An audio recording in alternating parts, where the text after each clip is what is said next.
What's up, everybody? Today we're here with the telekinesis phenom from Germany, Benedikt Maurer. It's such an honor to have Benedikt here with us today. I mean, I've been a huge fan of Benedikt.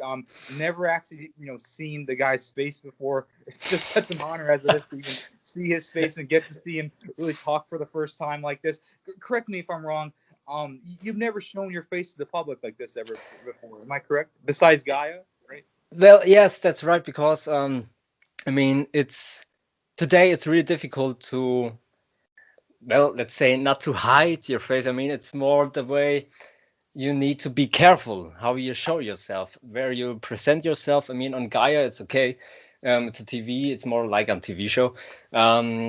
So in YouTube, it doesn't make really sense for me, because where I doing my experiments, it's not easy to, I mean, to record myself. So why should I do that on that place where I have the most light to record this experiment? So I mean, all that experiments have or let's say why I do not record myself was because of the circumstances with the experiments. That's Right. often the case. So Right. I remember in the well, it's a few years ago. There was a time I recorded sometimes myself, but I never uploaded it on YouTube, or very old videos where you can only see my back and not my face. So on a lake, videos like that stuff, or aerokinesis videos. Yeah, but now Right. I'm slowly revealing my face, so Awesome. Well, thank it's a you so good much. It's thing. such an honor. Right. It's such an honor for someone of your caliber Yeah. and someone like for myself to be the first one to kind of get you exposed to the world and stuff like that. So it's really truly an honor.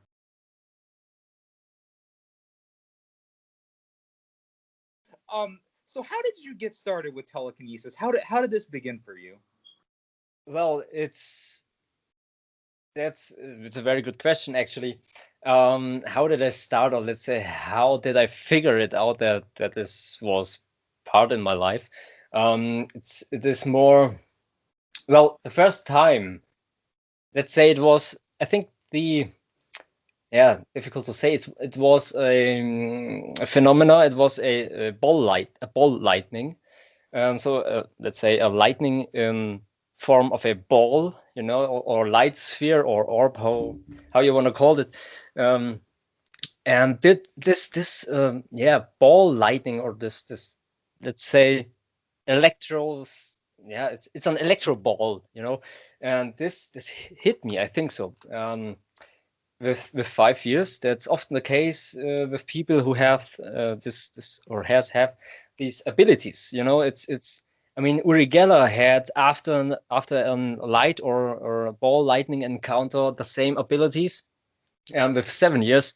Then another person, he is he he comes from France, and he had the same, let's say, the same encounter, and more or less it was more like a lightning, not a ball, but a lightning. And after that happened, he was hit by a lightning. And so after this, he figured out that he had these abilities, the psychokinetic abilities. And Right. um, I know another person personally, and he had I think he had also a ball lightning, and after this he had these abilities. There are many. I mean, there are so many phenomena behind this. Ball lightning they can move very intelligent through woods, through a forest. They can follow people very intelligent. They sometimes they kill also people with 7 years. This also happened. Or sometimes people get hit by a lightning and don't even remember that they were hit by a lightning. So Right. uh, all that weird phenomena. So the first, then I figured out. So this was with 5 years. What happened with me, I think, um, because what I have seen in Italy, that was in Italy with where I was 5 years. Um, and yeah, after this, with 7 years, I would say. So there. the first time I figured out that I can move, or let's say I can influence more. I wouldn't say, well, I wouldn't say that this phenomena goes over, well, let's say it goes over a force field. All right, it's not it's difficult to describe because it's so complex sometimes, you know. Right. So, Yeah, I get that. But you got hit by lightning, and that's how you unlocked your ability. yeah, That's really interesting.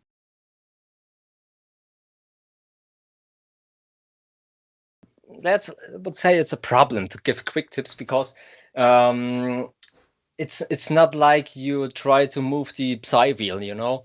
So if you can move the psi wheel, that doesn't show any telekinetic aspects, you know. It's more like a physical phenomena. It has nothing to do with thoughts because sometimes the people only held his or her hands on that wheel, and it starts to turn. So there are no thoughts. And even for this phenomena, for the real phenomena behind that, psychokinetic aspects, you don't even need thoughts sometimes because it's based on electromagnetism, and that's how thoughts can interact with this force field and move objects.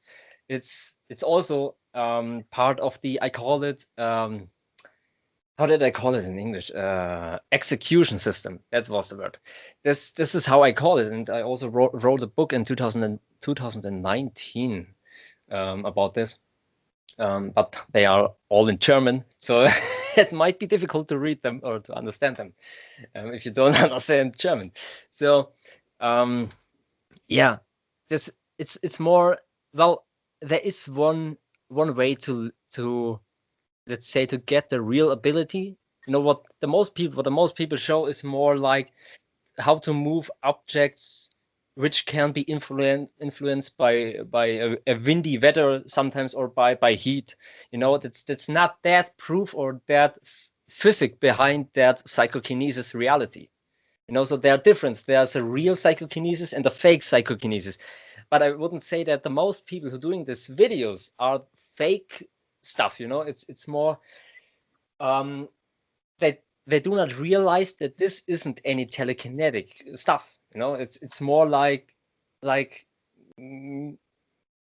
how to explain it's well, the conclusion is it's not telekinesis what the people sometimes try to show other people if they're doing a psi wheel or stuff like that. So you need more heavier objects like a stone, where you can. Right.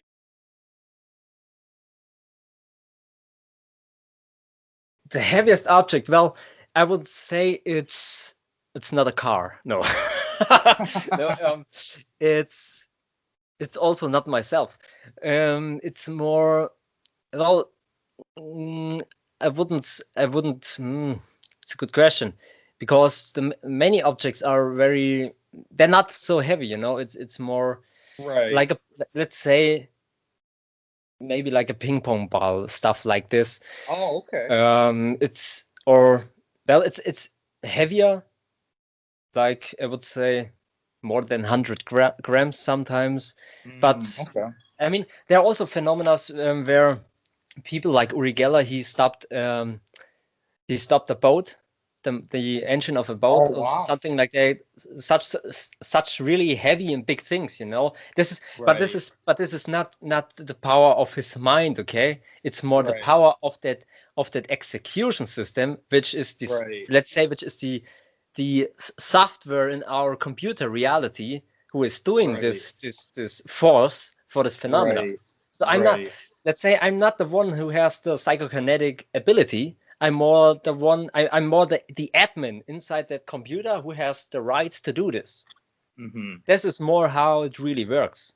It's Mm-hmm. complicated to understand sometimes because you can write a whole book about this, you know. Right. So, but these are only small aspects to try to explain to people what's really behind that phenomena.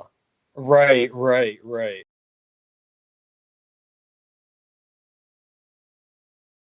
So, Benedikt, can you perform any other metaphysical abilities? I mean, obviously, the other very well-known, energy practitioner from the German area is Alexander Krack. He can push people and stuff like that with empty force and stuff like that. I actually did an interview with him back in October of last year. Can you perform things like that, or like another popular thing out of Germany is the Seeing Without Eyes stuff by Miss Evelyn and stuff like that. Do you perform any of the metaphysical abilities, or? Well, for me, is let's say telepathy or remote viewing, or call it ESP. It's also like psychokinesis. But it's another aspect of psychokinesis, because Right. if you want to move an object, so it's the same with telepathy. You want something, you want something and you get it sometimes. So that's how that system works. It's like you have a wish and you get it if you're lucky enough, Right. or yeah. So, well, so for me, this is all one thing. The psychokinesis is more like the mother system behind this other metaphysical abilities. Right. So, yeah, it's more, if you have psychokinesis, so you can do also even better some other metaphysical abilities.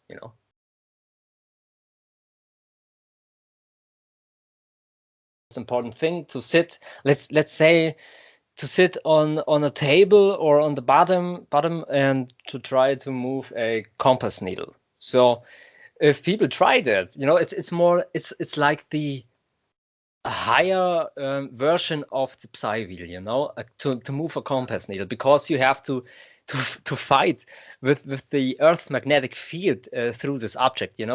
That's more the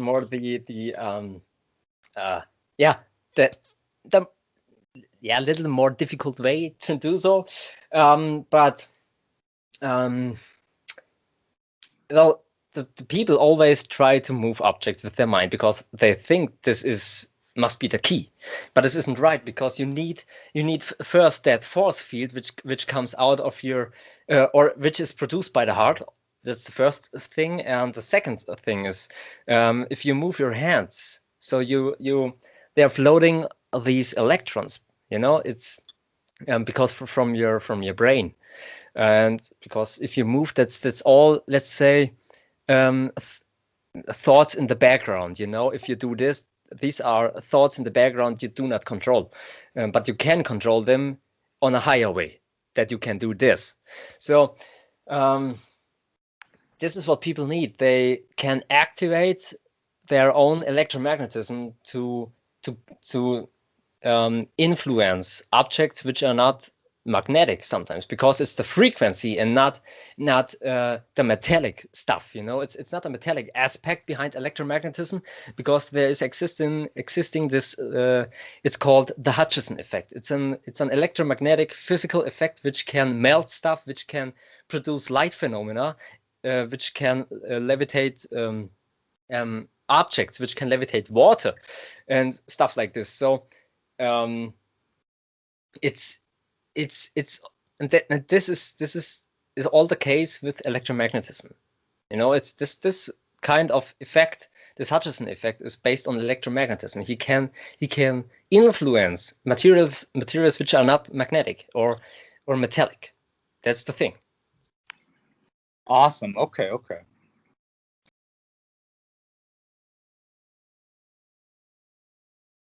All right, Benedikt. So, what is your ultimate goal with this pursuit of telekinesis and metaphysics and stuff like that? What do you ultimately want to accomplish? Well, I would say I have many goals, but one main goal, and my main goal is more like to being part of the history with this topic. It's more to not to get famous, but to be famous in this topic, more or less. That's it. Awesome. Okay, that's fantastic. Yeah, I think that's really amazing. So right. So what about as far as telekinesis? Do you want to get to the point where you can levitate your body, levitate like an object? What about? Do you have a specific goal in mind, or? Well, good question. It's a very often question. Well, I mean, sometimes let's say the controlling of levitation is more spontaneously. It's sometimes the objects start to levitate if I experiment since 2 hours on an object maybe, and then it could be happen that it starts to levitate. So it's more really a spontaneously phenomena, because there is this magnetics or electromagnetics aspects which are working there, are working like a domino effect. It's more I mean, all that frequency gets more. There is more and more electromagnetism after time, and in this environment, and sometimes then it's more like an artificial intelligence which is working there and is producing some or his own stuff, and sometimes it can happen that they start to levitate, so but I also think, I mean, in history there were people which could levitate their own body, and so, well, I think it's more on a spiritual way. So it's more the ghost in yourself. So I mean, sometimes it's really weird because you can see, let's call them wires. Sometimes you can see from the people's body the wires from to another person, and this wire is more like a spiritual connection to, or let's say it's the energy from other people who can levitate this person sometimes. It's really complex. There are many ways to do or to create such a phenomena.